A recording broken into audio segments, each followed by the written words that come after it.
മലയാള സിനിമയുടെ നെടുംതൂണായി കഴിഞ്ഞ 4.5 പതിറ്റാണ്ടായി നിലകൊള്ളുന്ന താരമാണ് മമ്മൂട്ടി.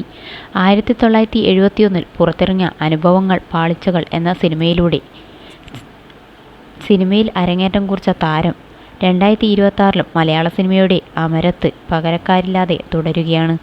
അഭിനയ മികവുകൊണ്ട് പ്രേക്ഷകരെ അമ്പരപ്പിക്കുന്ന താരം ഒന്നിനൊന്ന് വ്യത്യസ്തമായ വേഷങ്ങളാണ് തൻ്റെ അഭിനയ ജീവിതത്തിലുടനീളം വെള്ളിത്തിരയിൽ പകർന്നാടിയിട്ടുള്ളത്. കാതൽ, പുഴു, ബ്രഹ്മയുഗം, ഉണ്ട, കളങ്കാവൽ തുടങ്ങി ഒട്ടനവധി അഭിനയ പ്രാധാന്യമുള്ള ചിത്രങ്ങളാണ് കഴിഞ്ഞ വർഷങ്ങളിൽ താരം മലയാള സിനിമയ്ക്ക് സമർപ്പിച്ചിട്ടുള്ളത്. ഇപ്പോഴിതാ ഇന്ത്യൻ സിനിമയ്ക്ക് നൽകിയ സമഗ്ര സംഭാവനയെ തുടർന്ന് മഹാത്മാഗാന്ധി യൂണിവേഴ്സിറ്റിയിൽ നിന്നും മമ്മൂട്ടിക്ക് ഓണററി ഡോക്ടറേറ്റ് ലഭിച്ചുവെന്ന വാർത്തയാണ് ശ്രദ്ധിക്കപ്പെടുന്നത്.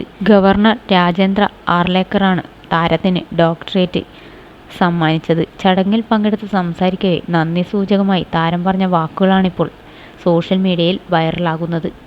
ഡോക്ടറേറ്റ് ഒരു റെക്കഗ്നീഷനാണ്. എൻ്റെ കുട്ടിക്കാലത്ത് പിതാവിൻ്റെ ആഗ്രഹം എന്നെ ഒരു ഡോക്ടർ ആക്കണമെന്നായിരുന്നു. പക്ഷേ അദ്ദേഹം ജീവിച്ചിരിക്കുമ്പോൾ ആ ആഗ്രഹം നിറവേറ്റി നൽകാൻ എനിക്ക് സാധിച്ചില്ല. ഇപ്പോഴിതാ 3ാമത്തെ തവണയാണ് എനിക്ക് ഒരു ഡോക്ടറേറ്റ് ലഭിക്കുന്നത്. പക്ഷേ ഇതുവെച്ച് എനിക്ക് ആളുകളെ ചികിത്സിക്കാൻ സാധിക്കില്ല. എന്നാൽ കഴിഞ്ഞ 45 വർഷമായി ഞാൻ നിങ്ങളെ ചികിത്സിച്ചു കൊണ്ടിരിക്കുകയാണ്. നിങ്ങളുടെ ഇൻ്റലക്റ്റിനെയും എൻ്റർടൈൻമെൻറ്റിനെയുമാണ് ഞാൻ ട്രീറ്റ് ചെയ്തത്. എൻ്റെ അവസാന ശ്വാസം വരെ ഇതുപോലെ ആരോഗ്യവാനായി ഞാൻ തുടരുമെന്ന് ഞാൻ ഉറപ്പു നൽകുന്നു. എല്ലാവരുടെയും സ്നേഹത്തിന് നന്ദി എന്നാണ് മമ്മൂട്ടി പറഞ്ഞത്. നേരത്തെ ഇത്തരത്തിൽ കാലിക്കറ്റ് സർവകലാശാലയുടെയും കേരള സർവകലാശാലയുടെയും ഡോക്ടറേറ്റും അദ്ദേഹത്തിന് ലഭിച്ചിരുന്നു.